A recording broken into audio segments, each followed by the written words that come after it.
back to the True Crime Guys podcast. I'm Lauren. And I'm Michael. How y'all doing? We're back. I know we took some time off. Just a week, right? It's just a week. It's just a week. Just a week? We always just take 2 weeks because we took a week off and then we did a Patreon. Or we did a Patreon and then we took a week off. So if you're a freeloader, oh yeah, it's been ages. It's been ages and you're dying for a hit, aren't you? True. That's true. Here we go. We're back. We got you Patreon. $2. Get you hooked up. Right. We see you salivating over there. We got you a new episode right here. Yeah, we did Ed Gein, the Butcher of Plainfield. Oh yeah, that was fun. Fucking. That was actually face-wearing son of a gun. Yeah, we had a lot of fun recording that one. That was a good time. Mm-hmm. That was one of the harder books to read as far as, like, it's very detailed and gory and pretty gnarly. Yeah, it's a good Halloween-type episode. Creepy. Oh, yeah, it was good timing. He was a lot worse than I thought. I'd kind of done minor research on Ed Gein. He was worse than you thought? Yeah, there was a lot more to it. A lot more meat on the bone. I thought I was like, okay, he robs graves and he puts like bones and shit in his house, whatever. I had heard he'd only killed, yeah, one. I thought the person he'd killed was maybe his brother, and that was it. And then he just he legitimately killed 2 women. I over romanticized him, so to speak. I thought he was a lot worse than what he was, and then when I learned about him, I kind of had a little bit of sympathy towards him. Yeah, well, yeah, he was like troubled man. He's definitely fucked up. Yeah, so that's on Patreon as well as many other episodes, but we'll talk about that later. We don't want to, It's just our livelihood. No, I'm just kidding. It's just why we're here, guys. It's just why we're here. No big deal. No, we would do it anyway for the love of the game, Hell yeah. I think, but it definitely doesn't hurt. Speaking of good timed episodes, like the Halloween one, we got another good time one this time. Dude, Thanksgiving week is upon us.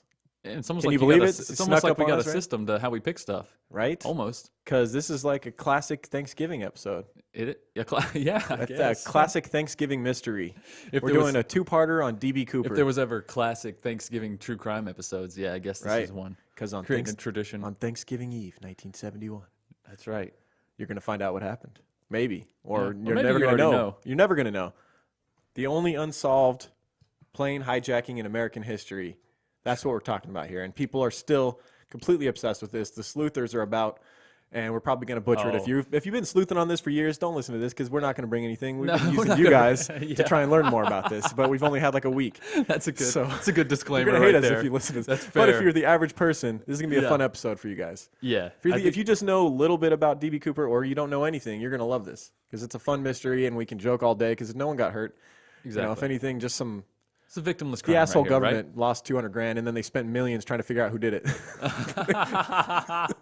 Got him again. Right? That's what's funny. Man, they spent D.B. a hell of a lot more money trying to find this fucking money. Damn, it and was the guy a revolution. Who did it, right? He did cause a revolution. Yeah. Man, good for him. You imagine the man hours and the money that the FBI spent trying to figure out who this was. Yeah. Way more than $200,000. Yeah, but the FBI wasn't just looking for D.B. Cooper either. This was the so-called golden years of plane hijacking. The early 70s. Right. Yeah. That's because anybody and their mom could just jump on a plane. Yeah. I'm Bob. They were like Bob Ass Kiss. You think like old-timey plane robbers now that are like still in these gangs or whatever, and they're like, man, it's not like it was back in the 70s, guys. Like, we got to get a lot more creative. Right. I'd like a plane ticket. My name's Harry. Right. Harry Balzania. Can't just go in there wearing like shoulder strap, 2 pistols in each side and just buy a plane ticket. For real, they didn't give a shit. No. Jump on, smoke a cigarette. Yeah. Have a glass of whiskey. Right. Put your dynamite in the seat beside you. I don't give a fuck. No. It's all good. Where are you going with that dynamite, sir? Oh.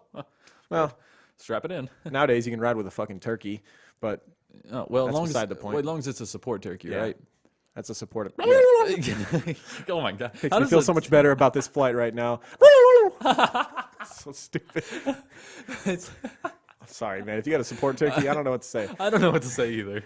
Maybe you shouldn't be flying if you need a turkey to fly with you. Yeah, I mean, the only support that turkey's given me is when I can eat it. Yeah. That's the only time I'm feeling better. Having turkey and we're back me. around to Thanksgiving. Let's start the episode. All right. Welcome to our D.B. Cooper party, complete with buffalo stew. When he got on a plane in Portland, Oregon last night, he was just another passenger who gave his name as D.A. Cooper.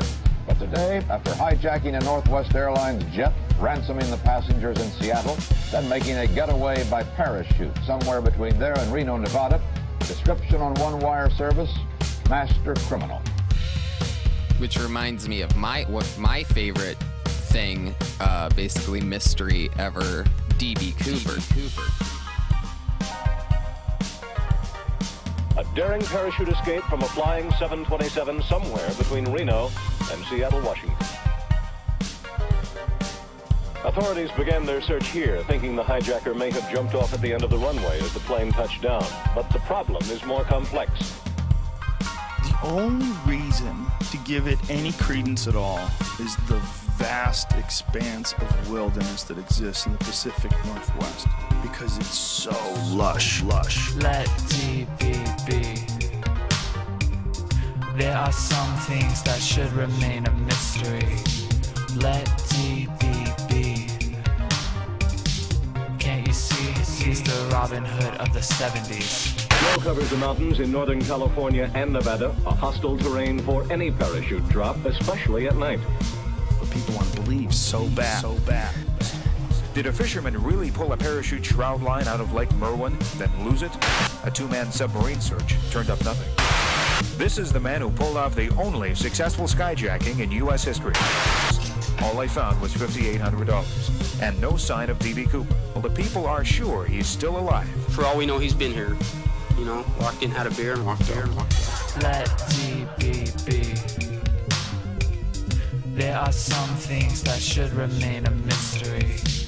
Let DB be. Can't you see? He's the Robin Hood of the 70s.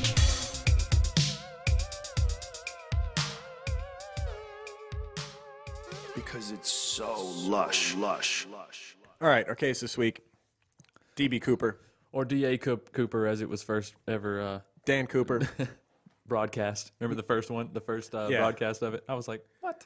Yeah, so the name D.B. Cooper, or the moniker D.B. Cooper, came about not from the actual person who hijacked the plane, Right. but more the media fucking up. They had a typo in a newspaper, right? Dude, you know, the media was just as lax as the airport security at this time. It was like, DB, yeah, we'll go with that. Because when one of the newspapers, probably the Oregonian, one of those had wrote about this story, they had mistyped and put DB Cooper, and then everyone's just like, Perfect. DB, yeah, we'll just roll with that. But in their defense, though, D.B. Cooper is a way cooler name. It does sound cool. Way cooler than Yeah, Dan Cooper. it's got intrigue to it. Yeah. Mystique. It's a little bit of mystery. It's like, what does that stand for? It sounds like, a covert operation or Dang, something. badass Cooper. Operation DB Cooper. Yeah, right? It does. It sounds more mysterious. Yeah. So good for them. Except for that one anchor. He was like, fuck y'all, it's fucking D.A. Cooper over here. That just sounds dumb, though. It's got to be DB. No, I know. We should have a T-shirt. It's got to be DB. It's got to be D.B., Or man. I know DB Cooper. I know. That's a T-shirt. That's a T-shirt. I know D.B. Cooper. I know who did it. Yep. My dad's DB Cooper. That's DB show. Right. And O.J.'s innocent. And a book. It's actually a book. My dad's DB Cooper. Isn't it? My father was DB Cooper, written by Bradley S. Collins. We'll get into Mr. Collins' father, Bud Collins or Jack Collins? Jack Collins. Jack Collins. Jack Collins is one of the main suspects. There's a strong case if you believe everything that his son says. Yeah, we'll get into that. That's going to be part 2 of this, is all the different suspects. It's going to be fun to go through them and just pick them apart because not a whole lot of them make sense to us. Right, and they didn't have a lot of hard evidence at that time. Right. Or nothing to go by, so it's fun. We can just, we can rip them apart now. Just from the outside, since we have done no sleuthing. anybody's uncle or father that went off to their adulteress around Thanksgiving that year in 1971 is now considered DB That's Cooper. what we. So me and My Lauren were dad talking disappeared about, on Thanksgiving Eve. We were He's talking got to be DB Cooper. with this Bradley Collins. Sir, you live in book. Texas. This happened up in Oregon. I don't know how he Yeah. could have gotten up there that quickly. It's like it's easier for this guy to believe that his dad was DB Cooper than his dad had a side piece. Right? You know what I mean? Like what? Your dad, listen, dude. Your dad got dressed up, got a haircut, bought a freaking tailored suit. You know what I'm saying? Disappeared for a few Disappeared days. for a month. Told your mom some almost. shitty excuse. Right? Like, come on, man. Right. Then he's like, "Oh yeah, just ask my brother. I was definitely there with him." Right. So ridiculous. I guess we'll take your word for it. You know. Yeah, I mean, it's nothing else. We've never known people to like to interject themselves into famous crime stories like this. No. It's not a thing that happens at all. No, most people they don't want to be a part of crimes, you know. Yeah. Especially not death row inmates. Right.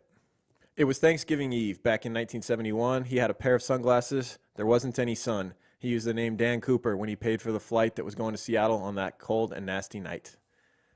Dang, who wrote that? I don't know. Oh, It's at the top of our crime line, written by Sarah S.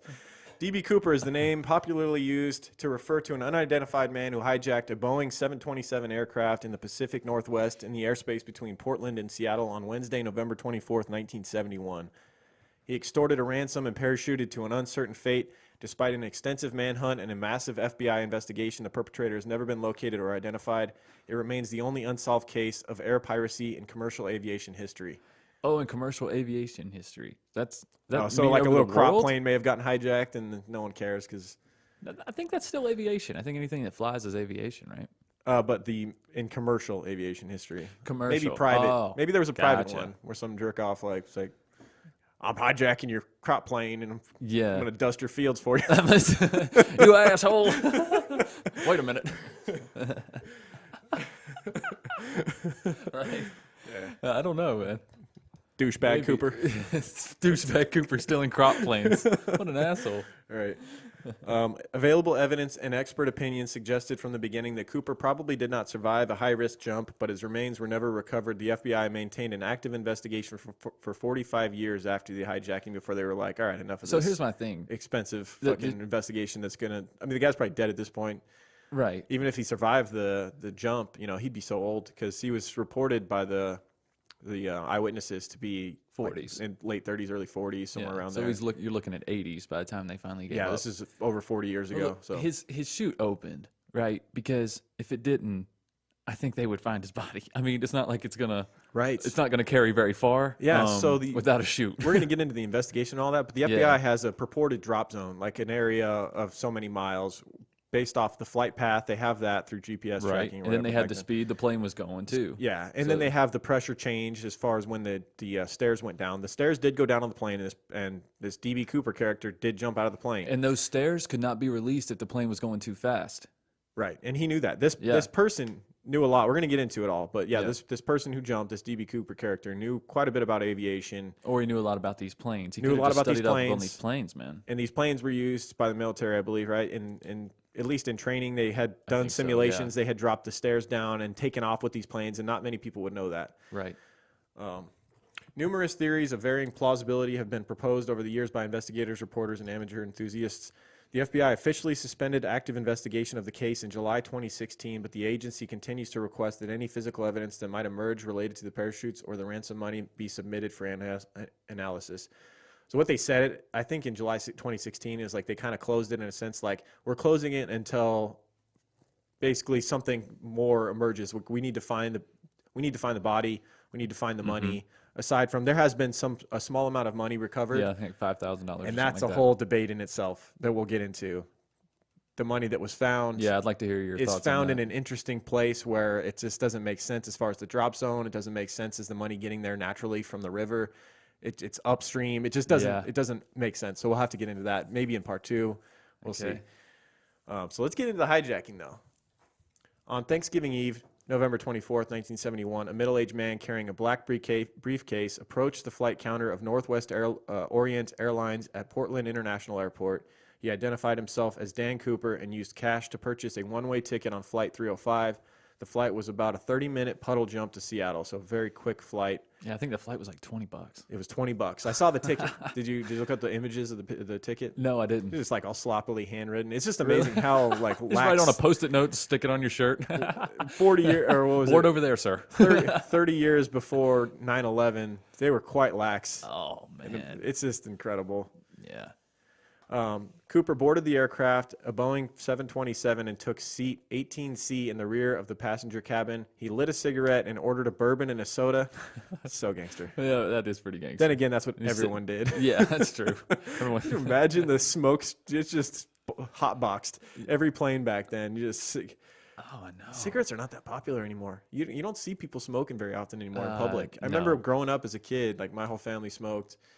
And everywhere you went in public, it was it was normal. Yeah, I guess there were ashtrays in every restaurant. Yeah. I guess the anti-smoking rhetoric is just has gotten so big that people know, man. Dude, I've seen all the cancer and those truth commercials and stuff that started in the '90s or whenever.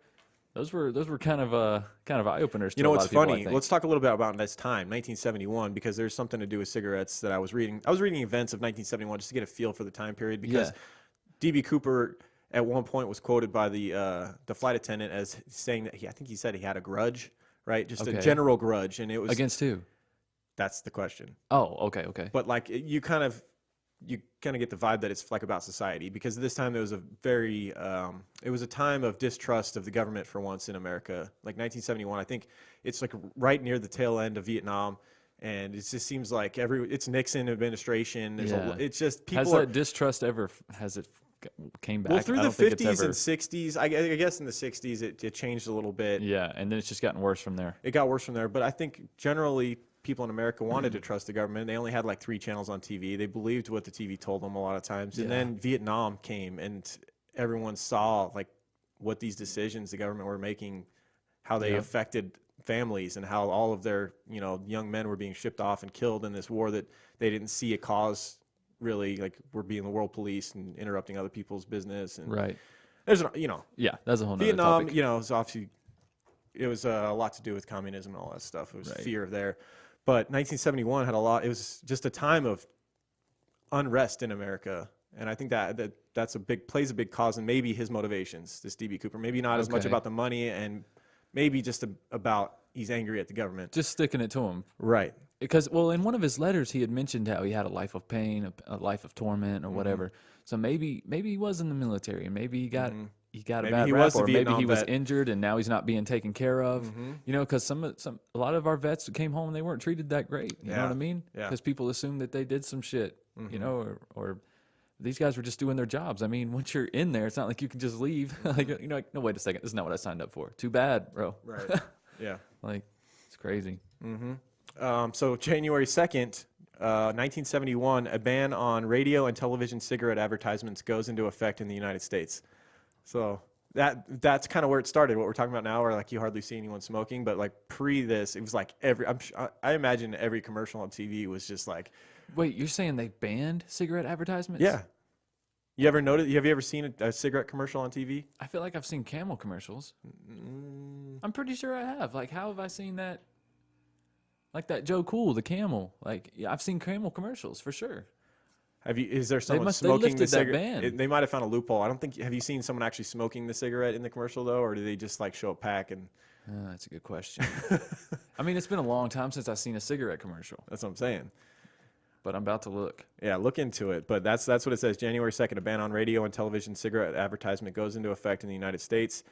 January 17th, Super Bowl, the 5th edition of the Super Bowl happened. The Baltimore Colts defeated the Dallas Cowboys. Sorry, Cowboy fans. 16-13 at the Orange Bowl in Miami, Florida. The Charles Manson and 3 family members are found guilty. The Charles Manson, I said. Charles Manson and 3 family members of his cult were found guilty in 1969 of murder, and later that year he would be sentenced to death. So yeah, it's just an interesting time period, and it kind of plays into this case.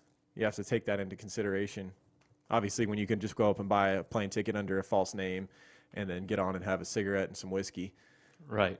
Yeah. With a briefcase with a bomb in it that didn't get searched. Yeah, exactly. Yeah, man. I think you're right. I can't find anything past 1970. You might have seen a movie where there was a commercial for cigarettes or something in it. maybe. Who knows? I kind of get where you're coming from. But I feel like I've I've seen a Camel commercial too. Yeah, but I feel like I've seen like Joe Camel like animated. maybe you've in seen like a like short. posters, or maybe on a pack itself, or in a magazine. I've definitely seen magazine. Oh yeah. Advertisements for cigarettes. I think Okay. that's like the one place where they can. All right. So maybe that's where we're getting it Maybe. mixed up. Maybe. Okay. So he's aboard the 727. In the back of the plane, he's got his cigarette, his bourbon, and his soda. Fellow passengers described him as a man in his mid-40s, between 5'10" and 6 foot tall. He wore a black lightweight raincoat, loafers, a dark suit, neatly pressed white collared shirt, a black clip-on tie, and a mother-of-pearl tie pin. You know, some people said his suit was potato colored. Actually, fun fact for you. Really? Yeah, so it was like a brownish, reddish, Huh. a sputtish brown. Well, if you will. they recovered the tie. Yeah. And it looks black, but I think it's like a dark blue. So that would. So yeah. I don't see how that would go with a brown. Yeah, you can wear with a dark blue or potato-colored brown. suit. You're good. Really? Yeah, you can roll. You can roll with that. But You even just if it's can't so dark it looks black with a potato-colored suit, I don't know about that. Dude, it's 1971. We don't know about a lot of stuff with fashion. You're right. You're right. Have you seen their couches and their fucking Yeah. wallpaper? Exactly. Yeah. I'm sure he looked. My pretty, mom still has. I'm sure some he shit looked from the pretty 70s. groovy. I've been telling her to throw it out. Some of the stuff, it's like they just moved. I'm like, this needs to go. This is like 40 years ago. Yeah, it needed to go a long time ago. Flight 305 originated in Washington, D.C., and it ended its run in Seattle with stops in Minneapolis, Great Falls, Missoula, Spokane, and Portland, where Cooper boarded. It was approximately one-third full when it left Portland on schedule at 2:50 p.m.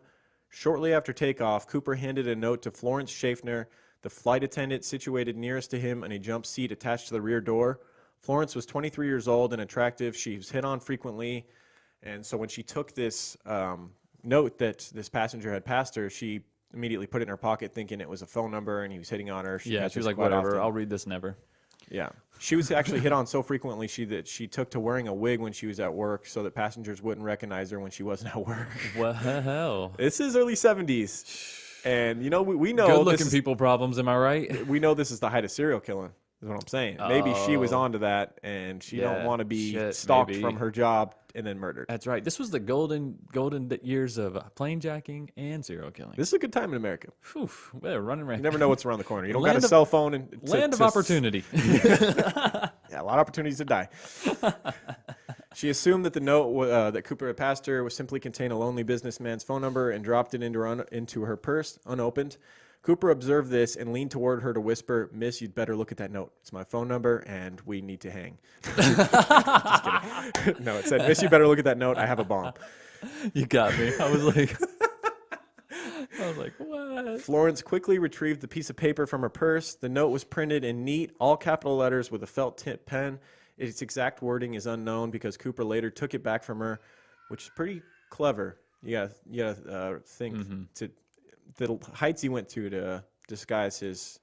Well, I mean, I think that's one of the few things they would have had against him. Right. That he could have left. That's really They did have only... handwriting experts back then, right? Yeah. One of the only things. And handwriting is, I mean, if you're an expert at identifying handwriting, it's everybody's is. You can't. It's like you almost can't hide it. There's just certain things you do that you can't help it.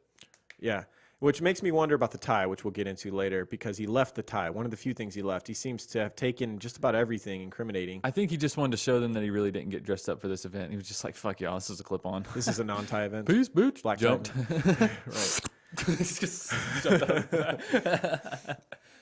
Right. Florence recalled that the note said that Cooper had a bomb in his briefcase. After Florence read the note, Cooper told her to sit beside him. Florence did as requested, then quietly asked to see the bomb. Cooper opened his pretty smart. That is smart. Let me make sure you're not bullshitting me right now. Yeah, right. See if you're bluffing. Right. Cooper opened the briefcase long enough for her to glimpse 6 to 8 red cylinders attached to wires coated in red insulation and a large cylindrical battery. So, possibly a real bomb. Yeah, that he ordered from like Acme. I feel like, though, if I'm this person, right, if I'm on this plane, hindsight's 20/20, and we don't know how you would feel in the moment while you're on the plane and you're this stewardess. Yeah. You now know your life's in danger. You're in the air with a guy who says he has a bomb. It looks like a bomb. Mm-hmm. You got to kind of go with his word. But right. This is the golden years of skyjacking in my mind now, I'm like, so this guy wants something. He doesn't want to die. I don't want to die. He doesn't want to die. If he wanted to die, he would have already blown it up. You know what I'm saying? Like, you don't. It's like I'd be like, but. Are you willing to call his bluff and put your life and all their lives in danger? That's the thing. Yeah. After closing the briefcase, he stated his demands. I want $200,000 by 5 p.m. in cash. Put it in a knapsack. I want 2 back parachutes and 2 front parachutes. When we land, I want a fuel truck ready to refuel. No funny stuff or I'll do the job. And he also said he wanted just 20s. No, he didn't. He didn't specify a denomination. Oh, he didn't? He didn't. And that's one thing the FBI they is made like. the decision to do that. This is one reason why the FBI says that he's an amateur, is they're like, if you were smart, you would denominate 100s because you would be a lot less weight you'd have to jump with. $20 denominations in 200,000 weighs 20 pounds approximately. If you had done hundreds, it's a fifth of that? Yeah. So 20 pounds divided by 5. Good math. 4 pounds. Look at you. 4 pounds you would have had to jump with as opposed to 20 pounds. So, but then again, I feel like $100 mistake. As someone who does, if I was going to do a heist or something, I would ask for smaller denominations because I feel like they trace that less, right?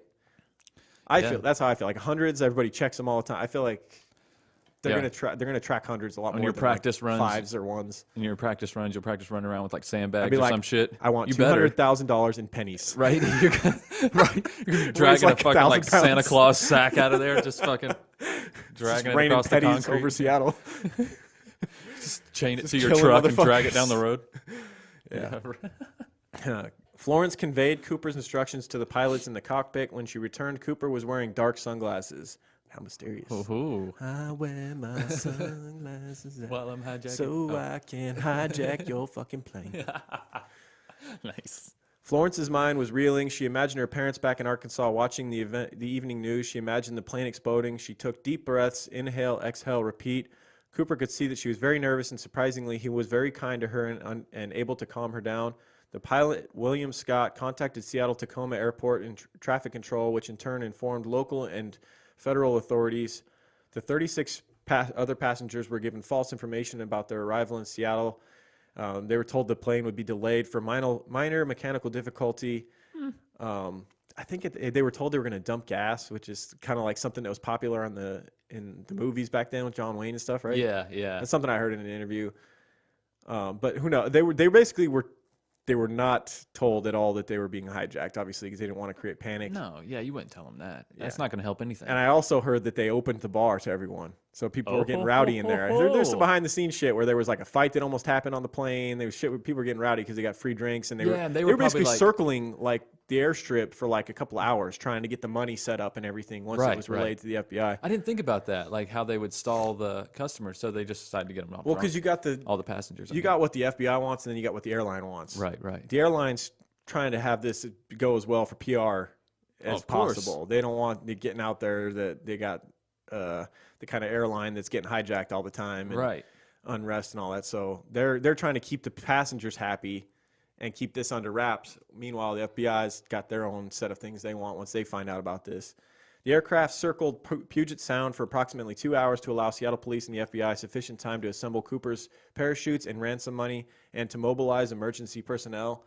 Florence remembered that Cooper appeared familiar with the local terrain. At one point, he remarked, "Looks like Tacoma down there," as the aircraft flew above it. He also correctly mentioned that McCord Air Force Base was only a 20-minute drive at the time from Seattle-Tacoma Airport. Now, is that a smoke screen, him trying to say that, trying to get her to think he's in the military, or is he actually in the military and knew about that air base? Who knows, man? I mean, if he thought it through this far, he's probably thought of things to say too. Mm-hmm. All this has to be taken with a grain of salt. He's probably just from the area. I think the only thing we know for sure is he's from the Northwest. I mean, I think that's pretty much all we know. Yeah, and I'm curious as to what point Tina Mucklow becomes the person who's corresponding with him even more. She's the other flight attendant. Mm-hmm. And because from what I understood, Florence was panicking with this situation. She wasn't able to handle it as well, and Tina ended up becoming the primary flight attendant to accommodate this hijacker. For all we know, Tina could have already went through this. Another one of these guys? Yeah. Right. Did he show you the bomb? He did? Okay. We'll go through the normal procedure. Right. Go ahead and open the bar. Right. Give me a drink while you're at it. Right. Give me. Florence described him as calm, polite, and well-spoken, not at all consistent with the stereotypes of enraged, hardened criminals or political descendants associated with air piracy at the time. Cooper was polite, well-spoken, a gentleman even. At one point, he ordered a second bourbon, paid for his drink with a $20 bill, and insisted the stewardess keep the change, which was $18. You see what you just said? An $18 tip. Confirms that. She says he was not at all consistent with the stereotypes. Okay, so this happens so much that there's stereotypes of hijackers, hardened criminals associated with air piracy. Maybe we should start... I don't know, taking your ID when you come try to fly a plane and actually make sure they are who they say they are when they're getting hijacked that often. Right. This guy's not like the last one last week. This guy's just not a typical plane jacker to me. Right. I mean, it was quite charming. It was a breeze. Right. It went without a hitch. And I got an $18 tip, which is like more than my wages for a month. He also offered to request meals for the flight crew during the stop in Seattle. They declined. He's like, "You guys want steak? I'm feeling like filet mignon with bacon wraps." They're like, "No, we just want to get the fucking I can't eat bomb right off the now. I'm plane." worried about blowing up, sir.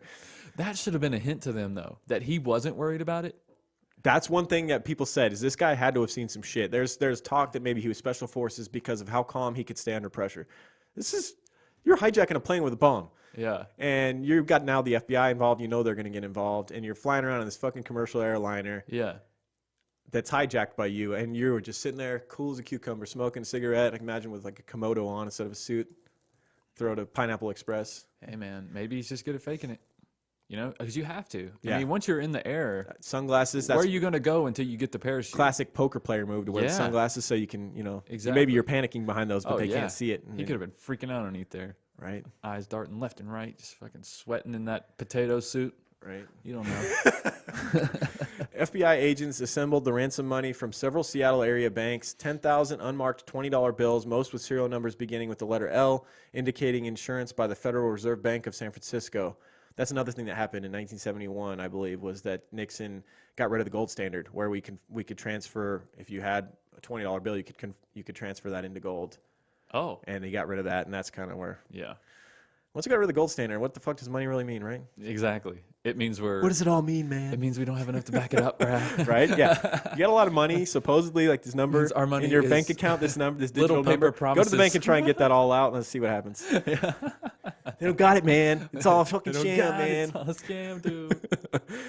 A microfilm photograph was made of every bill. So this shit was tracked, right? This money, if it ever got out in circulation, they were going to find it, and they were going to try and trace it back to who brought it in. Right.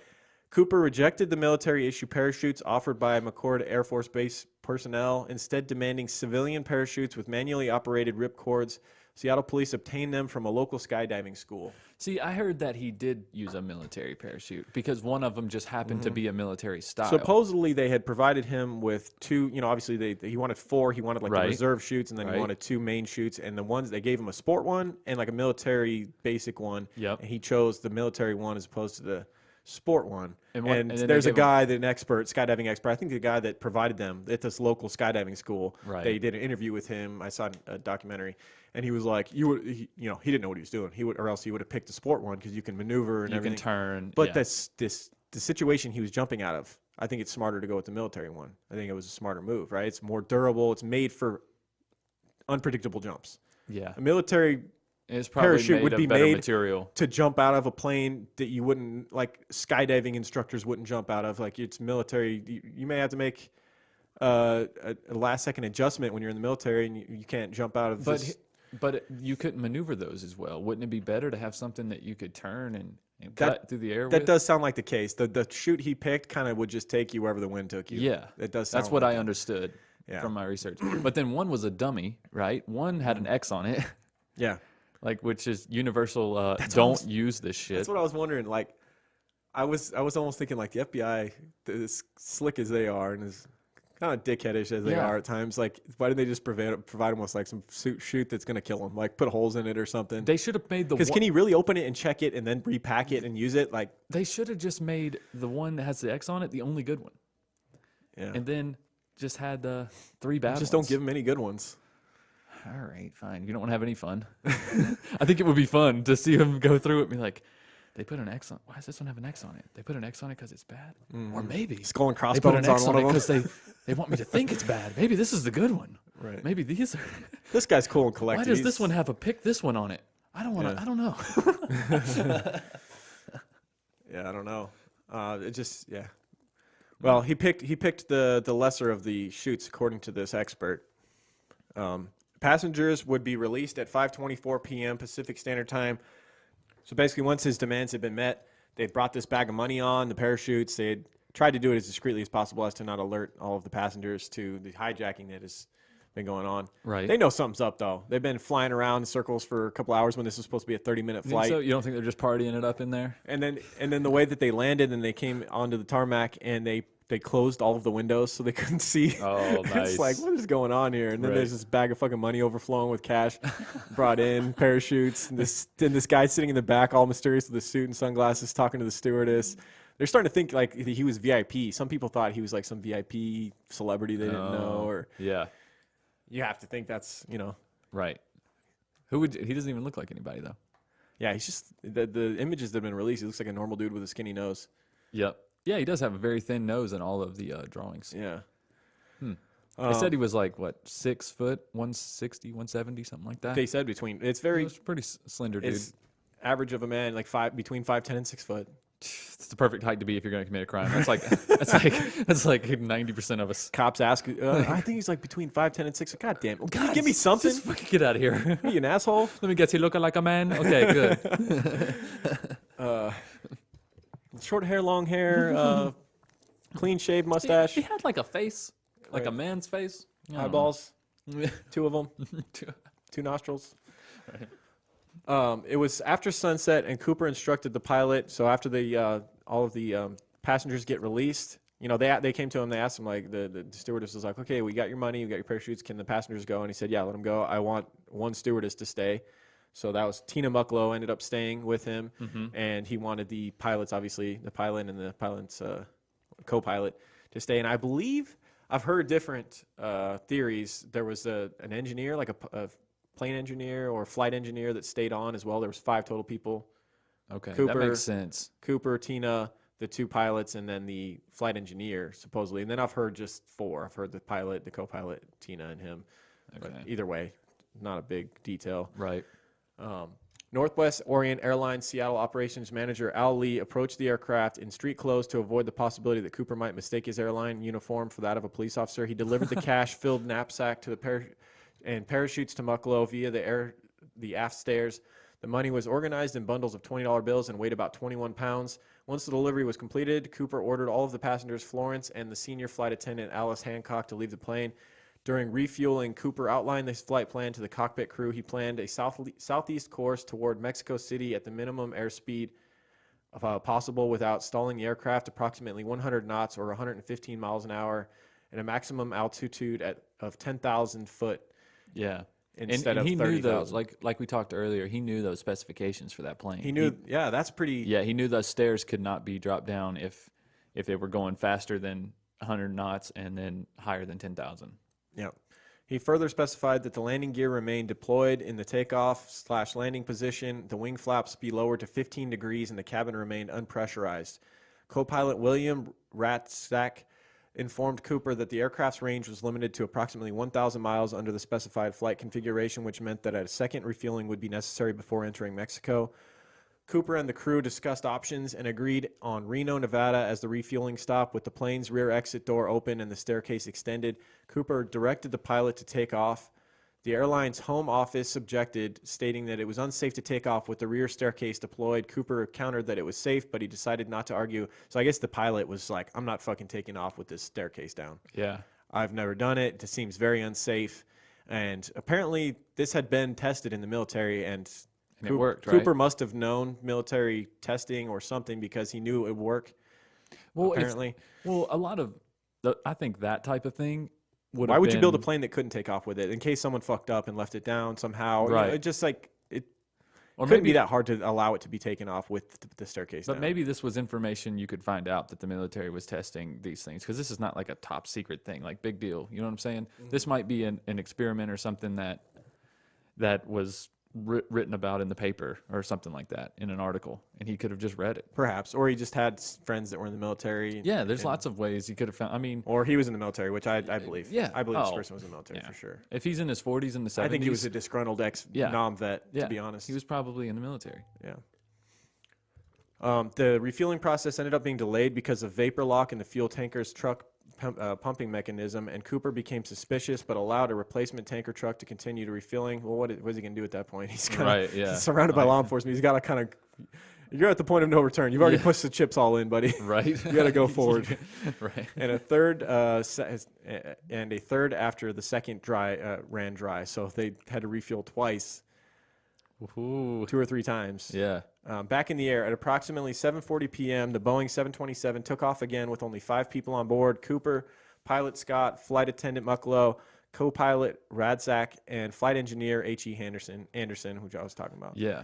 2 F-106 fighter aircraft were scrambled from the McChord Air Force Base and followed behind the airliner, one above it and one below it out of Cooper's view. Very sneaky. So they got some jets to follow the plane. A Lockheed T-33 trainer diverted from an unrelated Air National Guard mission also shadowed the 727 before running low on fuel and turning back to the Oregon-California state line. Overall, there were 5 planes in total traveling the hijacked plane. No one in any of the 5 planes reportedly saw him jump, and none of them could pinpoint a location where he could have landed. That seems crazy to me, especially flying at the speed that they were flying. Mm-hmm. I mean, this is like coasting downhill for these jets. Right, 100 miles, 115. Yeah. Like cars go that fast. Right. Seriously? I find it really hard to believe that no They one wouldn't have saw him seen it. jump. Maybe it was You would have seen a cloudy or parachute. something. You'd think you'd see it was very bad weather. That has Okay, to play well, into it. That has to be. How That's- close could you get without him being able to hear you or see you, Right. and then how close could you get to where you could actually see something going on with bad weather, Exactly, rain, and exactly. it's the Seattle, it's the Pacific Northwest, so it's always cloudy and rainy. That's true. At approximately 8 p.m., a warning light flashed in the cockpit indicating the rear air stair apparatus had been activated. The cruise officer of assistance via the aircraft's intercom system was curtly refused. The crew soon noticed a subjective change of air pressure, indicating that the aft door was open. At approximately 8:13 p.m., the aircraft's tail section sustained a sudden upward movement, significant enough to require trimming to bring the plane back to level flight. So that's when they. That's when Imagine they trying to say take that- off with that. See, that would have fucked him up on takeoff. Possibly. I mean, if this guy is used to flying this plane like all the time with the stairs not, and it was enough where he had to physically, rebalance the plane. Yeah, but takeoff and then also cruising at 115, maybe different conditions. Yeah. I don't know. I feel like I'm no takeoff would be aviation harder expert. Maybe. less room for error. Like if you know what I mean. But if you're taking off from a 10,000 feet in the standpoint- air, you have room to correct yourself. But what I'm saying is, like, you're stopped, right? You put the staircase down, and then you start to fly or whatever. You don't have to make any adjustments. You're just going off what it was from the beginning. Well, Whereas you're if you probably were gonna- flying with it up and then it's now down, you're going to have to make an adjustment. Well, oh yeah. Well, obviously, once you're in the air with the staircase down, there's not going to be an adjustment, but there's going to be an initial adjustment right away, with dire consequences different, if you're yeah. not adjusting correctly. So True. Yeah. If you've never taken off with the staircase down, Yeah. you don't know what to expect as far Right. as taking off. At approximately 10:15 p.m., the aircraft's rear air stair was still deployed when Scott and Ratzak landed the 727 at Reno Airport. FBI agents, state troopers, sheriff's deputies, and Reno police surrounded the jet. It had not been determined with certainty that Cooper was no longer aboard, but an armed search quickly confirmed his absence. Now, FBI especially, were certain that he was going to be on this plane, that he wasn't going to jump, that would just be a and full no one saw errand. him jump too. So No one saw him jump. Yeah, they had all these jets tracking them and everything. They didn't see him jump, so they were fully expecting to take him into custody, and saddened to learn that there was nothing on there but he jumped.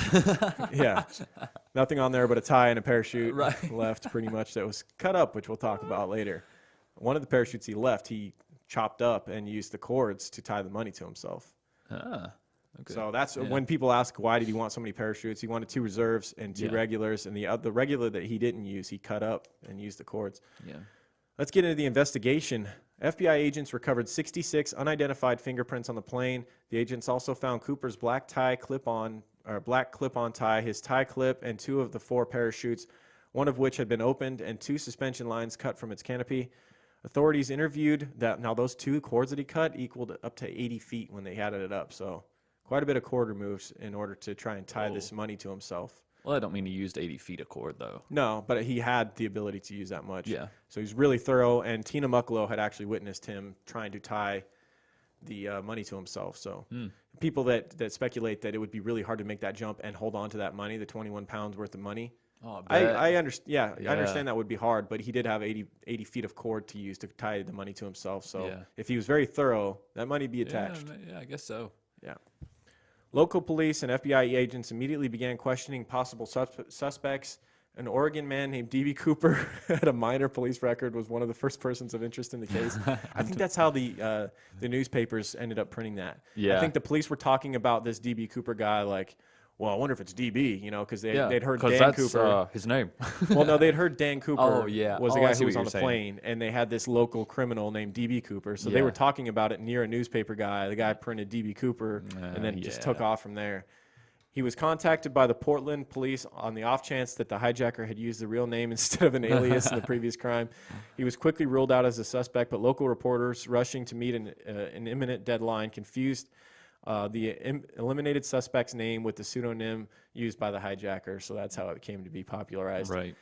A wire service reportedly republished the error, followed by numerous other media sources. The moniker DB Cooper became lodged in the public's collective memory. It's a good moniker though. It is. It's very cool. It's very cool. I don't think moniker. this case would be as big as it is still if DB wasn't the name, if it was Dan Cooper or some shit. I don't know. No, I gotta think be you're DB. right. I gotta think be you're DB. absolutely right. Yeah. Dan Cooper be like, I don't give a fuck Names about that matter, dude. man. Dan Cooper. It's probably like 900 of those. Right. Police found a precise search area was difficult to define, and even small differences in estimates of the aircraft's speed or the environmental conditions along with the flight path changed Cooper's projected landing point considerably. An important variable was the length of time he remained in free fall before pulling his ripcord, if indeed he succeeded in opening the parachute at all. This information, of course, was impossible to determine unless they somehow managed to find Cooper alive and well and were able to ask him. So yeah, he's got this military parachute, right? And if he would have pulled it right out, like pretty early on, I'd imagine he'd end up way far from the flight path because of the wind and everything, and it wasn't a maneuverable parachute. It wasn't a sport chute. So you're thinking that's what he did? You think he pulled it early and then just floated? I don't know. Horizontally we don't away know. from everybody? That We don't could have know. We been. don't know if he had an area where he planned on landing. Yeah. We don't know any of that. Or maybe he was going through a cloudy area and he pulled it late. We don't know. Yeah. We don't know what his capability as a parachuter or a skydiver. We don't know any of this. We don't know his experience. We don't know when he pulled the chute.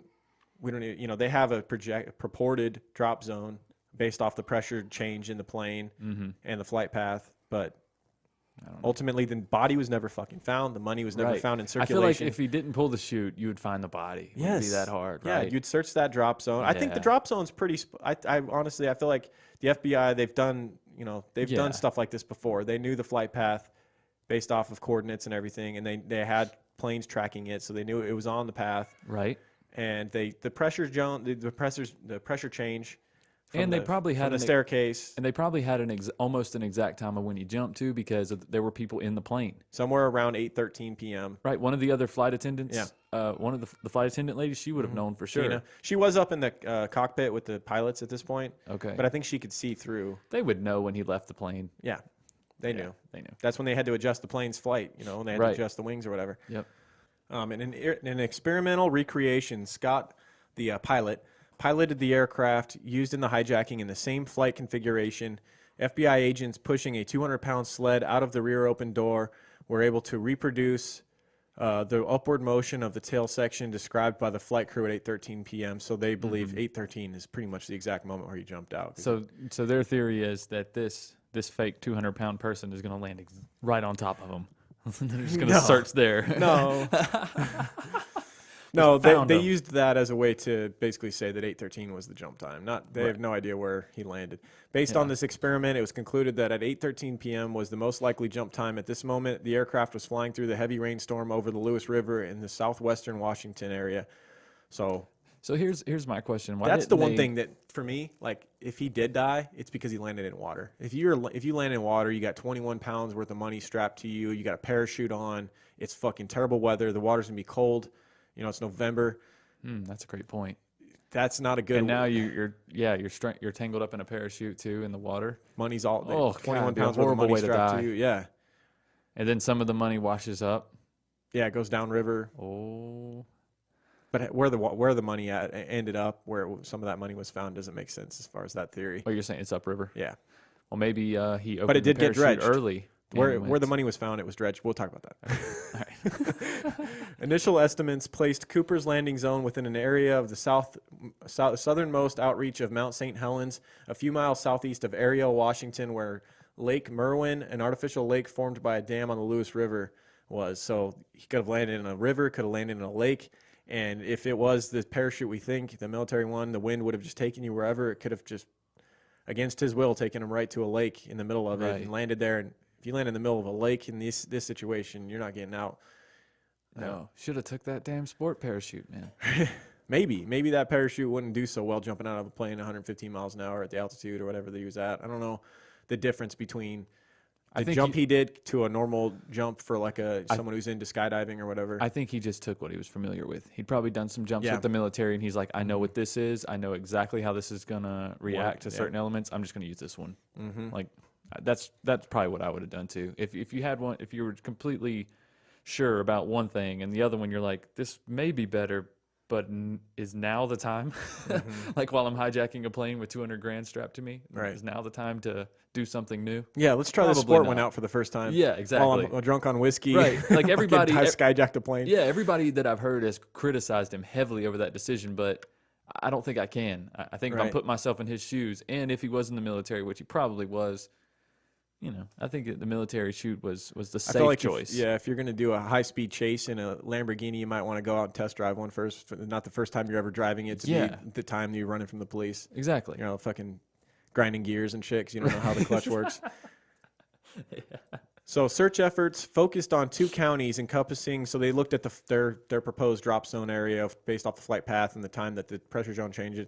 And they did a search of 2 counties encompassing the terrain immediately south and north, respectively, of the Lewis River in the southwest Washington area. FBI agents and sheriff's deputies from those counties searched large areas of the mountainous wilderness on foot and by helicopter. However, from my understanding, it was like days after this event. Before they actually hit the ground and started searching, like 40 hours plus after the jump. So he could have been, if he survived, he'd been long gone by now. Why do you think they'd wait that long? The weather and the timing. It was Thanksgiving. What kind of a collection of... We're eating turkey and stuffing over here. We'll search for him tomorrow. Which it may be why he chose that time. I got you. He might have thought it was going to be more difficult for a search party to get started right away. Give him some time. Thanksgiving Eve. Yeah. Door-to-door searches of local farmhouses were also carried out. Other search parties ran patrol boats along Lake Merwin and Yell Lake, the reservoir immediately to its east. No trace of Cooper nor any of the equipment presumed to have left the aircraft with him was found. The FBI also coordinated an aerial search using fixed-wing aircraft and helicopters from the Oregon Army National Guard, along with the entire flight path from Seattle to Reno. Although numerous broken treetops and several pieces of plastic and other objects resembling parachute canopies were sighted and investigated, nothing relevant to the hijacking was found. No, I was surprised at how many parachute pieces they found out there in that area. I'm like, damn, they found something else? Nope, not related to them? Oh, damn. I guess it was the golden years, right? Right. There's a bunch of people parachuting all over the jumping place. out of planes right there. It was a hobby back then for a lot of people, especially that had been in the military and they were paratroopers or whatever, and maybe they was just fond memories and they wanted to keep doing it, something they took to. I guess. Locals were enamored by the story and almost seemed to be rooting for Cooper. Quote, it's funny, said one local resident at the time. Folks are actually pulling for this man. That's all anybody wants to talk about. I hear it all day long. Hope he made it. He deserves it. Hope he gets away with every nickel. Like he's some kind of Robin Hood character. Well, they kind of felt that way with Spaggiari, too, like the local people there. Yeah. They kind of saw him as like, good for you. Right? Damn, you did all that work, all that planning. I'm not mad at DB. No. He didn't hurt nobody. He was nice to the... Right. There was some speculation, and there's still some talk possibly. Some people purport that he was alone with Tina Mucklow at the back end of the plane for 45 minutes after the plane took off the second time, after the passengers had been released, and it was just them and the pilots. Right. And some people speculate that maybe he sexually assaulted her because her behavior after the hijacking was kind of strange, but it wouldn't. If you don't want to be involved in this at all, it's not strange that you want nothing to do with it afterwards. All these investigators keep trying to contact her, and she doesn't have any interest in talking about it. She's tried to move on. So they're saying because of that something may have happened. That's bullshit. And possibly the other stewardess had alluded to it potentially, from what I heard. I don't think so. I don't think he was there to hurt anybody. But yeah, every other source I've heard says that he told her to go up to the front with the pilots, and that's when he was getting his jump ready, when he was strapping the money to him, and she witnessed that, him taking off his suit and strapping the money to himself and stuff like that. So. And this was Tina Mucklow, right? Yeah. Well, she just went through a traumatic thing. Yeah. Maybe she just didn't want to talk about it, like you said. Yeah, and the FBI is involved. They're probably, you got to imagine they're drilling her because she's like the number one eyewitness to this. She's the one who was talking to him one-on-one. No one else was sitting there one-on-one talking to her and the other stewardess. They probably got hounded constantly by the FBI, and then everyone and their mom, as far as like journalism, was all trying to get to her, knocking on her door and trying to talk to her and all this stuff. She didn't help that much, right? No, I mean, what... She spent a couple hours with the guy on the plane, and he was trying to disguise who he was. So here's my thing. I think he's giving her a fake name. He's wearing sunglasses. I think if the guy had took advantage of her or did something to harm her, I feel like she has a little more motivation to go to somebody, like especially and try and get him caught more, right? Yes. But she was quoted as saying he was quite nice. Exactly. Which some speculate the FBI told her to say that, and it was scripted.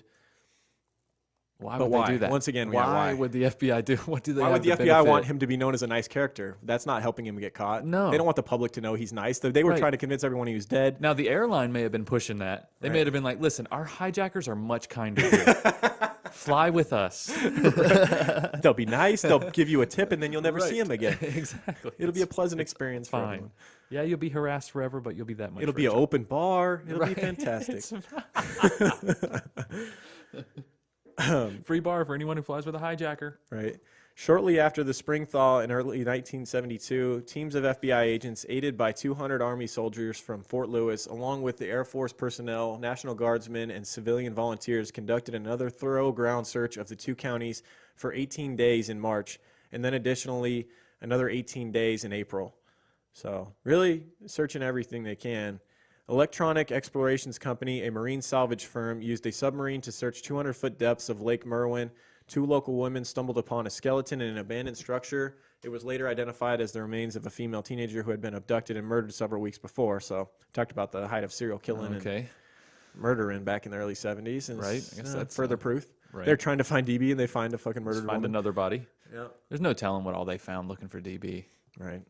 And I mean, we talked about those shreds of Bigfoot, other parachutes and stuff. Maybe there was glimpses of Bigfoot. This is the Pacific Northwest, Yeah, deep in the woods. There was definitely some people that came forward with some Bigfoot shit. And I was looking for DB. I didn't find him, but I did find Bigfoot. Why do I do Southern accent for everything? I don't We grew up know. in I guess you're picturing those people that were involved in that standoff. the Bundys. Yeah, like in Oregon, the wildlife refuge. Started in our neck of woods in southern Nevada and ended up in Oregon. Yeah. Yeah. Don't fuck with the. I mean, I don't fuck care what with the side you're on. FBI, It's just not man. smart. Yeah. Just don't. They're gonna win. Right. There's We've other seen ways. it with Ruby Ridge. ATF. Listen, and if you want to stick it FBI. to the man, do some skyjacking or something. Don't. And go back in Don't time do to a the 70s because I standoff. don't think it's going to work well No. nowadays. It's over. Your time's over. Right. Just don't fuck with any of law enforcement. Exactly. They've really mastered things at this point. Ultimately, the search operation, arguably the most extensive and intensive in U.S. history, uncovered no significant material evidence related to the hijacking, which is the biggest argument on the side of him surviving. I feel like they would have found a body, they would have found the money, they would have found the fake bomb or the real bomb or whatever it was. Yep. He got away. He got away. Because they checked the lakes, the nearby lakes and reservoirs and stuff too, right? Yeah. Up to 200 feet. And you're talking or it's been whatever. over 40 years now. Yeah. He got away. So let's discuss the search for ransom money. A month after the hijacking, the FBI distributed lists of ransom serial numbers to financial institutions, casinos, racetracks, and other businesses that routinely conducted significant cash transactions, and to law enforcement agencies around the world. Northwest Orient Airline offered a reward of 15% of the recovered money to a maximum of $25,000, which is $148K in today's dollars. In early 1972, U.S. Attorney General John N. Mitchell released the serial numbers to the public. In 1972, two men used counterfeit $20 bills printed with Cooper serial numbers to swindle $30,000 from a Newsweek reporter named Carl Fleming in exchange for an interview with the man they falsely named as was the hijacker. Nice. Pulling a scam off a scam. Right. In early 1973, with the ransom money still missing, the Oregon Journal republished the serial numbers and offered $1,000 to the first person to turn in a ransom bill to the newspaper or any FBI field office. In Seattle, the Post-Intelligencer made a similar offer with $5,000 reward. The offers remained in effect until Thanksgiving 1974, and although there were several near matches, no genuine bills were found. In 1975, Northwest Orient's insurer, Global Indemnity Co., complied with an order from the Minnesota Supreme Court and paid the airline's $180,000 claim on the ransom money. Wow. So the airline only. So why did the claimed- airline provide the money? I don't understand that. Why did no their insurance company Paid the airline. Yeah. So, but The that air- means the airline paid for the initial money, right? They came out of pocket for they that. paid the ransom. I don't understand. Well, but they only got 180,000 back. Did the FBI go like, it's your problem, it's your airline, What you about got to that- pay the money? You think the FBI kept that other 20 grand? Just like, this is for fucking trouble. Like, why? You know what I'm saying? Like, where's the other 20 grand? Right. It's shitty insurance. That's fucking insurance, man. Yeah. It's the biggest scam that's still going on right now. Insurance, they got big buildings, right? That's the old joke. They didn't get those big buildings from nothing, from paying out people all the time. Yeah. Yeah, like the casinos here. Same shit. House don't lose often. Yeah. Let's talk That's why about the house is so nice. Our house is beautiful. I was thinking about it. Even when people, like, DB Cooper or Dan Cooper, whoever this was, for instance, whenever there's a big scam or somebody gets ripped off, where do they go with that money? We always get it in the end, right? As Vegas locals. That's right. That's why we got no state income tax, because they come here with their money and they fucking gamble with it and they blow it in our casinos and we win ultimately. Perfect. It's a beautiful That's thing. why we're for crime. No. We're the true crime guys. We Go, love Jose Pagoas. it. Pagos. Except he was stealing from our town. We would prefer you steal from other Yeah, states and then bring the money here and But blow he it. was gonna come. He was still living here. Yeah, that's right. He was gonna use the money here, having barbecues and shit. Guy was a baller. Let's talk some later developments. Subsequent analysis indicated that the original landing zone estimate was inaccurate. Scott, the pilot who was flying the aircraft manually because of Cooper's speed and altitude demands, later determined that his flight path was significantly farther east than initially assumed.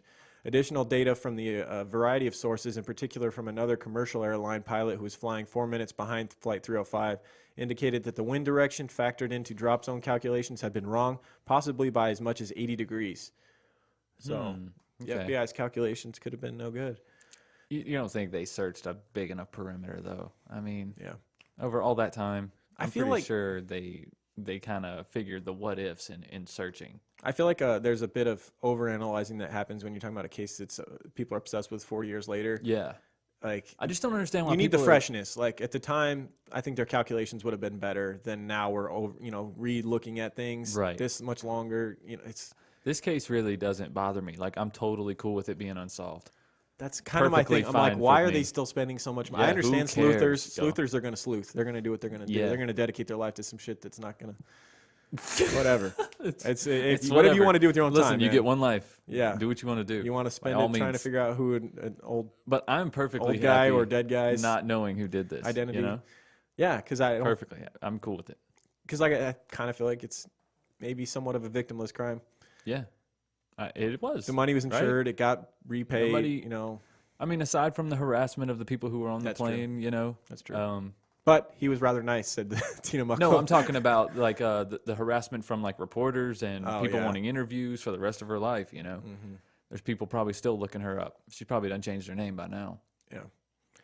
As we had mentioned, on July 8th, 2016, the FBI announced that it was suspending active investigation of the Cooper case, citing a need to focus on its investigative resources and manpower on issues of higher and more urgent priority. Local field offices will continue to accept any legitimate physical evidence related specifically to the parachutes or the ransom money that may emerge in the future. The 60-volume case file compiled over 45 years will be preserved for historical purposes at the FBI headquarters in Washington, D.C. On the FBI website, there is currently a 28-part packet full of evidence gathered over the years. All the evidence is open to the public to read, and that's largely in thanks to Special Agent Larry Carr, who made it a point to try and get sleuthers to solve this case, and that's where you get websites like citizensleuths.com, He which was is like, where there's I'm a lot of tired of information. doing this job. Who wants to do it for me for free? Yeah. Check out if you're into this case, check out citizensleuths.com. There's a lot of information it's that pretty interesting. sleuthers have thrown together and done a good job of presenting it if you're a newbie. Right. We haven't talked about the money that got found. Oh, yeah. So some actual money was found, aside from the ones that were fake bills printed Right. for scams, which is freaking brilliant. Right. So let's go back, though, to 1978 and 1980. Some developments happened as far as physical evidence, kind of maybe making people think that the drops were in different areas. In 1978, a placard printed with instructions for lowering the rear stairs of a 727 was found by a deer hunter near a lodging road about 13 miles east of Castle Rock, Washington, well north of Lake Merwin, but within Flight 305's basic flight path. I don't think that's good evidence at all. Well, you think it just came out earlier before he jumped? Or I think it just... Do you think it came that off the was- plane? That was a placard that was probably like hung on the wall right there or something near the stairs, obviously. And when the stairs were released, it probably just blew out. And being, a piece of paper, it could have And floated. Who knows how far it could go? On a really stormy night. Yeah. Wind and everything And else. it could have flew out of the plane at a different time. Like, no, that's just... I don't think that's very good evidence as to... But you think it he came would off be the in that plane. area. But he probably didn't Oh, have yeah, I'm sure it came off the plane. I'm if sure it's- he didn't have the placard on him when he jumped, No, right? exactly. That's He's what I'm reading it saying. as he jumps out. Right. He's like, I think I did everything right. The stairs are already lowered, so why would he bring the instructions to jump out with him? Exactly. And then in 1980, the big discovery, on February 1980, 8-year-old Brian Ingram was vacationing with his family in the Columbia River at a beachfront known as Tina Bar. The Tina Bar discovery of this money, about 9 miles downstream from Vancouver, Washington, and about 20 miles southeast of Ariel was Tina Bar. And so they're out there digging around. The child uncovered 3 packets of the ransom cash as he raked the sandy riverbed to build a campfire. The bills were significantly disintegrated, but still bound in the rubber bands that were initially put on the money. In 1971, FBI technicians confirmed that the money was indeed a portion of the ransom, 2 packets of $120 bills each, and a third packet of 90, all arranged in the same order as when given to Cooper. In 1986, after protracted negotiations, the recovered bills were divided equally between Ingram and Northwest Orient's insurer. The FBI retained 14 examples as evidence. Ingram sold 15 of his bills at auction in 2008 for about $37,000. That's incredible. I didn't know they let him keep some. That's fucking awesome. Yeah, they did. They let him keep like $3,000, I think, or That's something a like that. good find in the fucking sand when you're trying to build a campfire. Fuck yeah. $37,000 worth of. What? You know what's even crazier? They were on vacation. They didn't even live there. You would think like a local would Right. find it, or somebody that goes jogging on the beach every day or Yeah. something. No, just some kid that happened to be vacationing So in cool. that spot. Find at some that old time. raggedy $20 bills that Yeah. end up making you $37,000. Ah, darn. I would want to keep. I would have wanted like kept at least one of the bills just to hang it at the house. It'd be a dope thing. Oh, what if they were like, we'll give you 30, we'll let you keep one of the bills and we'll give you $20,000. No, bro, 36,000. I'll give you an extra 1,000 for the one bill I'm keeping. No, no deal. Can't All do it. right. You got to have it all. Fuck off, then I'll find someone else. That's how I negotiate. Fair enough. I just wanted to see. I When just wanted to someone see where you were when with someone leaves us a bad review, I go fuck off and listen to something else. it. Yeah. You're gonna take it down a peg or two. Right. Like what, who You're not cares? as good as so and so. Right? Ah. And I don't like something. I don't go So? leave bad reviews. I just fucking go find something else that I like more. Right. Don't waste time with it. You're Right? wasting more time with something you don't like by leaving a bad review. It's not keeping me up at night, I promise you. To date, none of the 9,710 remaining bills have turned up anywhere in the world. Their serial numbers remain available online for public search. The Columbia River ransom money and their airstare instruction placard remain the only confirmed physical evidence from the hijacking ever found outside the aircraft. Now, with the tracing of the numbers, I was like, that's one of the big things as far as him dying is one of the big arguments is like the bills have none of the money's been found in circulation, but how often is it checked? Like unless I guess the banks would check numbers, right? Every time a bill comes in, they probably have a machine that checks the numbers, right? I would think so. To see if there's any crimes related to that money. There's got to be that. I would think so. They've got to like sort the money in and But you have think the those numbers automatic money counters can count them that fast? checked. Probably, dude. It's a machine. Man. But I don't know. Because it doesn't look like they leave enough space to even look at it. You know what I'm saying? Like when you see those machines, they just drop it in there.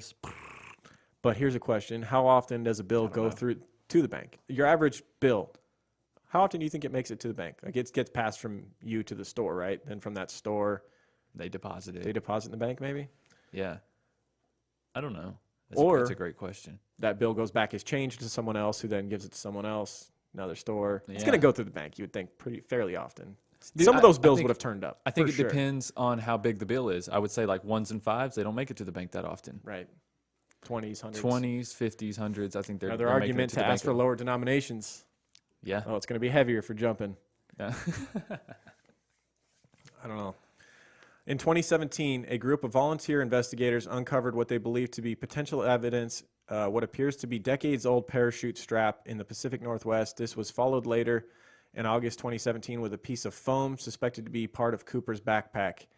And that's kind of all that's been discovered is the money at Tina Bar, which And they have no Is reason one of the to most- believe that these two things are tied to this other than the area, right? yeah, That's it. yeah. Okay. It seems to match what was used back then and then Okay. the area. So it's near time the drop period. zone. Tina accurate Bar, though, area. is, it's one of those things that everyone loves to debate about because where Tina Bar is, where the money was found, the degradation of the money doesn't seem to match up for 9 years as far as being buried in sand. Like the rubber bands were still intact. They would have degraded over 9 years being in sand. Well, the numbers There's a lot match, of though. talk that this collection of money that was found by the Ingram family Mm-hmm. was planted there on purpose because of it just doesn't make sense as far as the drop zone estimation. Oh. It's far away. It's like Oh. miles And that would miles away. also help my theory as to how somebody vacationing and just happened to go to that Yeah. spot and finding it. and it'd been dredged. This sandbar had been dredged recently, so there's also talk that maybe this money ended up there. It was somewhere else. Then they moved sand to this bar, dumped it there, and the money was in there. Oh my god! Because the river flow doesn't make sense as far as the Yes. drop zone. The money couldn't have floated down river and landed here. It would have had to go upriver. Mm-hmm. So it's a highly debated topic. Is the Tina Bar money? Well, either way, they got 37 grand out of it. Yeah, man, That's good for the pretty dope. Ingrams. And I think they only found like around 5. So This story really sticks it to the man. You know, we're just like this story. Everybody's getting paid. everybody is getting paid. The government's just shelling out I'm cash. so not mad at this story. Insurance Like- companies and fucking airline companies are paying the brunt of this shit. right? You know, they pay you for a seat fee when you pay for a ticket. Yeah. You know, fucking good for you, DB. That's right, dude. every time the for airline you. pisses you off, just go, you know, good for you, DB. Seriously, airline prices are ridiculous. Dude, man. I still never understand how I pay for a ticket and then I got to pay for a seat fee. Yeah. That's what a ticket is, right? That's- It gets me a seat on the goddamn plane. right. If I'm paying a cover charge to get into a club, do I got to pay for the spot that I'm standing into? Yeah, right. This is ridiculous. I'm in the club now. I'm on the in plane. club. Why do I This get paid? spot's mine. Fucking goddamn You knew I was going to be here. sons of bitches. Good rant, man. Yeah. So let's wrap it up by talking a little bit. We'll wrap up part 1 before we Right. go into part 2's wackiness with all the different suspects. Oh, great. Subsequent FBI disclosures. In late 2007, the FBI announced that partial DNA profile had been obtained from 3 organic samples found in Cooper's clip-on tie. That's another thing about the tie. They've always said that he's probably left-handed because the clip was on the left side of the tie, and that's, you know, if you're right-handed, you're going to put the clip on the right side and vice versa. So left-handed. Okay. They suspect he's left-handed. Okay. So they got DNA samples off the clip-on tie in 2001. They also later acknowledged that there is no evidence that the hijacker was the source of the sample material. So they don't even know that it's his DNA. Right. That's good. The tie had 2 small DNA samples and 1 large sample, said Special Agent Fred Gutt. It's difficult to draw conclusions from these samples. The Bureau also made a public file previously unreleased evidence, including Cooper's 1971 plane ticket. I saw the picture of that where he paid $20 in cash. Yeah. And they posted previously unreleased composite sketches and fact sheets, along with a request to the general public for information which might lead to Cooper's positive identification. So yeah, really asking the sleuthers to get out there and there's some sleuthers that are obsessed with this one. I don't know why, man. I guess they just want to know. Maybe they just admire him. They just want to know who it is. They want to rat him out and get him. Like, you realize if you find out, you're gonna have to say it, and then the feds are gonna go get him. Like, if you respect this guy, you would let him be. Yeah. But not everybody respects this guy, man. Respect DB. Let him be. Thou shalt not steal. Let right? DB be. I think that's a shirt. Let DB be. Picture of him with his sunglasses. That actually is pretty cool. Let DB be. Let DB be. I like that, man. Yeah. Let's do it. Let's make a shirt. All right. We'll do, I feel like sleuthers, leave him alone. You're gonna get this guy busted. Let DB. Yeah. Okay. Cool. If We're he's copywriting alive, that right now. if he's an 80-year-old man, let's not get him busted like the fucking Golden State rapist, Yeah. whatever his name is, Iran's. I don't know. That guy deserved to fucking get caught. Yeah, he did. He did. He deserved it. But yeah, not DB, man. Come on. Just let him go. The airline got paid, you know, mostly 20 grand. What's 20 grand to them? I mean, Jesus, they charge seat fees now, so fuck them, right? Yeah. They got their money back. The Ridiculous. FBI also disclosed that Cooper chose the older of the 2 primary parachutes, as we talked about, rather than the technically superior professional sport parachute. So they suspect that he wasn't as educated on jumping as some people think he is. In March 2009, the FBI disclosed, the FBI has always kind of like, they took this stance early on of like, he's dead. Just stop thinking. Just, it is what it is. Just let it be. I think they didn't want, for a long time, they didn't want public pressure to catch him and shit. And then they spent all this money. And I don't know, man. I don't know why they would be so obsessed with the idea of, maybe because they felt like they got one over on him. Somebody got over on them. You know, the guy got away and they can't stand the fact that they couldn't catch him. Yeah, that. And then also, I mean, imagine other people like going, well, damn, if that's all it takes. Yeah. Shit, I can do that. This guy tried to beat us and he died. Yeah. Don't try this Yeah, shit. exactly. That's what they want to portray. They want to portray how supposedly dangerous it was. Yeah. But I mean, if this guy was used to jumping out of planes, this is just a walk in the park. Here's an interesting little snippet. In November 2001, they announced that particles of pure unalloyed titanium had also been found on the tie. So when they did forensics on this tie, they found these aluminum particles that Okay. So go talk about him a little bit more. He explained that the titanium, which was much rarer in the 1970s than in the 2010s, was at the time found only in metal fabrication or production facilities or at chemical companies using it to store extremely corrosive substances. The findings suggested that Cooper may have been a chemist or a metallurgist. Wasn't even aware that was a job. Or possibly an engineer or manager in a metal or chemical manufacturing plant or at a company that recovered scrap metal from those type of factories. So he was some sort of a manager that would walk the floor in a factory, and that's how you would get these particles on your tie that would later be found. Oh, so they're saying that He's may working be a around manager machinery because he is wearing a tie at work. Okay. In January 2017, this investigator K reported that rare earth minerals such as cerium and strontium sulfide had also been identified among particles from the tie. One of the rare applications for such elements in the 1970s was Boeing's supersonic transport development project suggested the possibility that Cooper was a Boeing employee, which would explain why he knew so much about the plane, specifically the 727 Boeing. And that would How also it could take off with the stairs down and everything. Maybe he helped craft them, you know? And that would also explain the metal. I'm sure that kind of titanium was used in airplanes and shit. I don't know. Could be. Other possible sources of the material included plants that manufactured cathode ray tubes, such as Portland's firms Teledine and Tektronix. So, Okay, that means nothing to me. I know. What you learn through this whole thing Where do I over go 2 parts from is here? that we know nothing and no one We knows know anything. nothing. No one knows anything. Here's what we do know. He could have We're worked for one telling of you- these 50 different plants, possibly. He's Or he possibly a could have guy, you know. We don't know. He might be alive, Shit. might be dead. He's somewhere between 20 and 57. He's maybe your uncle or your grandpa, but we'll never know. right. He's maybe military, maybe not. So that's what you have to look forward to in part 2. As we get into more theories and conjectures, we're going to suspect profile a bunch of different characters over the years that have been brought to the forefront as potential suspects. People have said they've done it on their deathbeds. Right. Nieces and nephews and granddaughters and grandsons that said it was either their uncle or their grandfather or And their don't forget dad. the one honest person out there, Bradley Collins, in his book. My father was D.B. Cooper. Yes. That book. Totally, that's got to be it. Yeah. It's definitely D.B. Cooper. Jack Collins. Look it up. No, don't Google it. The first thing that comes up is that Jack Collins is not D.B. Cooper. Lauren already called my bluff on it. Right. But it is a funny thing. There's a podcast called The Cooper Vortex. That's a good one, dude. Yeah. If you get real deep into Cooper. Yeah, if you guys might already know about if it, you guys but, want to get super sleuthy, go check them out. Cooper Vortex. Yeah, It's pretty dope. It's got the like the draw headshot as the logo, right? Yeah. With sunglasses with like a cool little Yeah. kind of like This guy has done his research, but he interviews Bradley Collins on there, the guy that wrote the book. It's a pretty interesting episode. He interviews him in a car. yeah, and you hear like engine running in the background, and It's pretty interesting. I guess they're like in a parking lot or something. does some good interviews with people who are obsessed with this case. Yeah, he does. or claim to be involved in the case. Yep. It's Yep. like, but it sucks though because every episode you're like, oh yeah. Then you listen to the next one, you're like, oh, maybe this. But probably not.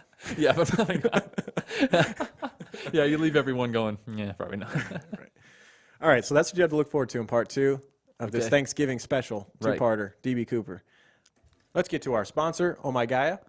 Oh My Gaia. If you still don't know what Oh My Gaia is, Oh My Gaia is an innovative all-natural deodorant, fragrance, and beard oil company specializing in paraben and aluminum-free products. Their innovative line of deodorants inhibit the growth of odor-causing bacteria while maintaining effectiveness. At Oh My Gaia, they use only all-natural, paraben, and aluminum-free organic ingredients. We all use Oh My Gaia. Most of our friends and family that we've gotten to try it use Oh My Gaia. If you Love don't, you're just an asshole. Pretty much. Or you don't care. And you stink. About the possibilities of the health defects you could get from aluminum in your armpits, right? That is true. Didn't your mother-in-law tell you? Didn't she tell you about? Yeah, so just recently, tell that story real little quick. Oh My Gaia story. My mother-in-law came over last weekend, and she was like, "So I need to get you this deodorant." She's talking to my wife, like, you Yeah. need to start wearing deodorant without aluminum, like it can cause breast cancer and stuff. And I'm like, "Let me tell you about my sponsor, Let me Oh My tell you Gaia." Isn't it? Right? Lauren just rattled. I it brought up. her out some different ones. She's like, "Oh, I'm glad you guys are using it. Yeah. That's awesome." I was like, "All right." It was like, who do you think Actually- you're talking to up in here? We're very informed, and we have our own scent. You're talking to a guy who has his own scent of organic deodorant, right? Right. told Somewhere her. deep in the woods where DB Cooper's body may or may not be, you Yeah. could smell like true crime pine. That's You could smell like the pines where the buried suitcase is. the pines of the northern Oregon. Yes. Or wherever they True grow a crime lot. pine does smell like the woods in Oregon, I imagine. You think so? Probably. I like them. It's like a sweet It's pine. like a clean, sweet pine. Yeah, Like it it's been is. rained on a lot. I'm wearing it today. It gets me in the mood to record. I like it. Yeah. It's good shit. But Check it there's out. They lots also of have beard other oil too. Great beard oils. Yes. But she has like all kinds of other scents. If you guys don't want True Crime Pine for whatever reason, then you want to hurt our feelings, How come nobody's doing No Shave November this year? So if you are doing that, get the beard oil. get the beard oil if you are. Yeah. But anyways, I think it's like a No Nut November now. They're doing Oh, a that's different thing. right. I'm definitely not participating. Hell no. But some of the other scents are I wouldn't make it a vanilla, week. cherry almond, No way. sandalwood, lavender, lemongrass, Egyptian musk, coconut, dreamsicle, leather, lumberjack, honeysuckle, fireside. And she got a new one called Barbershop. That's one of my Fantastic. favorites too. Yes. That one is so clean. I love it. It's just fresh. I like to put it on in the mornings. It just feels like Fresh and so clean. it's almost like I showered and I didn't. It's fine, That's how good it smells. I'm cool with that. Right. But anyways, if you are a fan of this show, you can use the code CREEPER for 15% off your first order at Oh My Gaia. That's CREEPER, CREEPER. And you can use that code at ohmygaia.com, OHMYGAIA.com, or at @shop_ohmygaia on Instagram. Do it. Do it. Try it. You won't regret it. Do it. It's like, they average like $10, Do it. different cents, Yeah. different prices, but I think they're around $10. It's worth It'll last a guys. while. It lasts a while. It does. Moving on to sticker donations. Thank you guys for donating for stickers. The way you do that is you go to truecrimeguys.com, click on where it says stickers. That gives you a link to donate a couple bucks. And with your PayPal donation, it should send your address. If not, send us another email with your address. And we'll send you some stickers. Not asking for much. We're not trying to make money. We're just trying to get the stickers out there and to you guys that want them. Since our last episode, Roberta in Pennsylvania donated for stickers. Thank you very much, Roberta. Angelica in Arizona, Avondale, Arizona. Thank you, Angelica. And Leah in Kailua Kona, Hawaii, out in the islands. Oh, nice. Thank you very much, Leah, in Hawaii. I hope I pronounced your city right. Kailua Kona. Nailed I've it. been to Maui, and I Wow. loved it. Spent 7 days on my honeymoon in Maui. It was beautiful. Wow. I've never Stayed been in to Hawaii Kaanapali, before. I think it's pronounced. Kaanapali. Yeah. Interesting. Did snorkeling, and it was awesome. Saw the sea turtles and Wow. all of the... Well, wasn't that a magical Exotic experience? fish. You're just going to keep rubbing it in. Dude, you have no idea. The fish tacos, everything about it was epic. Fish. All right. So we also got some new 5-star reviews. Kimberly from Texas. Thank you. Book Nerd 2. Texas 2s. TX2s. Nate the Great. Boy Mom 2014. APJDC 1710. Thank you. Mitch Tuyuva. Lee Haw and Kayak Fly Fisher. Thank you. Yeah, if you guys have a second and you haven't done so yet, if you could just go click 5 stars on iTunes and rate us, or on Stitcher or whatever. And if you want to write a review, we read them.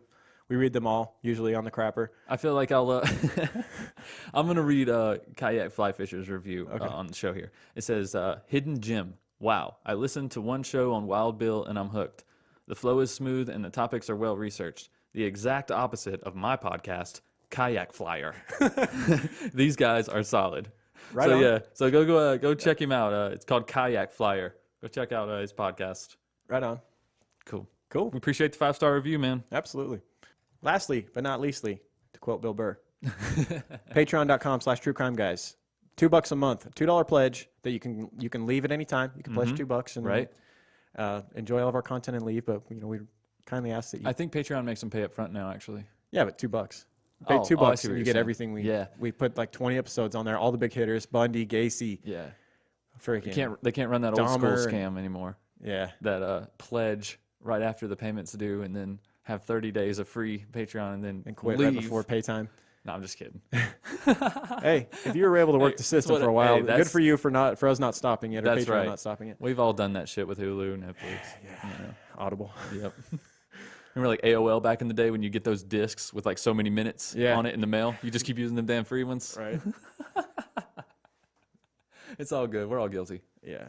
Yeah, so you get all those like 20 episodes. You get some recordings. We've talked to creepers on there. We've done all kinds of fun stuff on there. You get it all for $2 a month. You get in on the giveaway that may or may not exist that Patreon doesn't allow us to do, but we still do.